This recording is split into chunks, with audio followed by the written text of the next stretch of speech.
Ngayon naman pag-usapan natin, bakit pa tayo pupunta sa ibang bansa kung kaya naman natin makakita ng magagandang tanawin sa sarili nating bansa. Yan ang tutuklasin natin, ang ganda ng probinsya ng Quirino sa Tuklas, Pinas.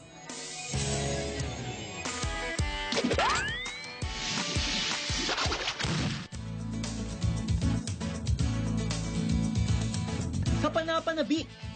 Ito ang salitang naglalarawan sa lalawigan ng Quirino.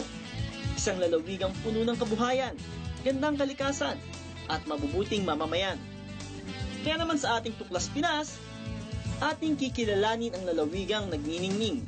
Ang lalawigan ng Quirino ay isang landlocked province. Ibig sabihin, ito ay halos na palilibutan lamang ng kalupaan, ngunit sapat ang supply ng katubigan rito. Ang kabisera nito ay ang bayan ng Cabarogis at nanggaling ang pangalan ng probinsyang ito sa ika-6 na Pangulo ng Pilipinas na si Elpidio Quirino. Ito ay matatagpuan sa katimugang bahagi ng Cagayan Valley. Sa norte nito matatagpuan ang Isabela. Sa silangan naman ay Aurora. At sa kanluran ay Nueva Vizcaya. We have about 300,000 hectares of land area, a population of about 180,000 people, 6 municipalities. This is dominantly an agricultural community, comprising of about 40,000 households. This place is right at the watershed of major river system in the Cagayan Valley, which includes the Cagayan River and the Adalam River. A smaller river called Ganano River is also part of it, and these river systems, these tributaries lead all the way to Cagayan River. Ang Quirino ay sinasabing isang melting pot dahil sa dami ng mga mandarayuhan na bumibisita, naninirahan ng negosyo. Maging mga iba't ibang tribo ay makakasalamuha rito. There are many migrant tribal communities coming from the Cordilleras. So you find Igorots, Ifugao, you also find Ibanag, Gadang, Ibaloy. So there are many tribes, indigenous people living in this place. But the dominant population is Ilocano. Masisipag ang mga Quirinian. Ang pangunahing hanap buhay nila ay pag-aagrikultura. They plant corn, rice, banana, ginger, coffee, cassava. The dominant crop is corn, but we are developing other high-value crops like coffee, cacao, bamboo. We're using bamboo species to green the denuded watershed. Sa kasalukuyan, ang pagtatanim ng kape ang nais ng Quirino na pagyamanin.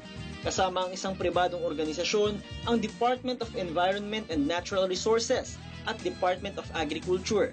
At nang aming tanungin kung ano ang magiging tawag sa kape ng Quirino. Wala pa kaming naisip na sexing pangalan, but we can call it Q Coffee.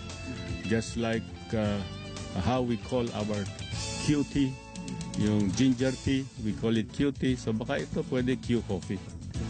Gaya ng ibang lalawigan, ang Quirino ay marami pang mga programa at proyektong nais isakatuparan.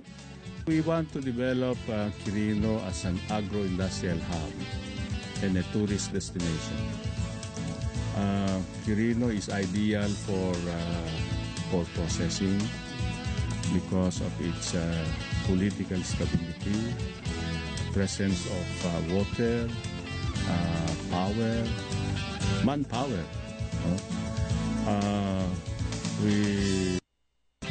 We are also developing tourism because we feel that we have the ingredients of a successful tourism destination. Meaning, we have beautiful places here. We have virgin forest. We have the cleanest river in the whole country. We have many waterfalls. We have caves, plenty of caves here. So, it's really a great adventure to come to Quirino. Mga boss, maaari nating asahan sa susunod na taon ang pagbubukas ng bagong tourist attraction, ang kanilang water sports complex. At syempre, hindi makukumpleto ang inyong nakwatch list kung hindi nyo masusubukan ng ilan sa mga tourist destination ng lalawigan. Dito sa Quirino, hindi kayo pwedeng umuwi nang hindi nyo nakikita ang Aglipay Caves and Campsite. Ang lawak nitong network ng mga kuweba. Meron doon isang mukhang simbahan, mukhang kapilya. Meron doon mga stalactite na kamukha ni Virgin Mary. Bukod dyan, dapat makita nyo ang Madela Waterfalls, kung saan iba't iba ang waterfalls ang pwede mong pagliguan. So hindi lang sa baba nakakaligo sa waterfalls, iba't ibang levels. Ako naakyat ko hanggang level 7 pa lang, pero marami pa dun sa taas. So yan ay isang magandang mapuntahan. Pwede nyo rin tignan ang ating Bimapor, isang napakalaking rock formation sa gitna ng Cagayan River na mukhang vapor. In fact, mukhang submarine na yung tuktok niya napakalaki at napakaganda. Isang dapat makita rin. Or kung kayo yung adventure seeker, andyan pa rin ang whitewater rafting na maaari nyong subukan sa Governor's Rapids. Marami ditong mga nagmo-motocross and ATV trekking at trailing sa bundok namin dito sa iba't ibang barangay. So yung mga mahilig sa adventure ng ATV or motorsports, yan ay pwede nyo rin subukan. Kapanapanabik na Quirino. I'd like to invite our people to see for themselves and experience the great adventure in store for them here in the province of Quirino. Enjoy the beauty of nature. You will find it in Quirino. Gandang kalikasang kaloob ng Panginoon. Masaganang kultura, iba't ibang mukha na nagkakaisa, atraksyong nakamamangha, lalawigang modelo sa maraming aspeto. It's more fun in the Philippines. It's more fun in Quirino.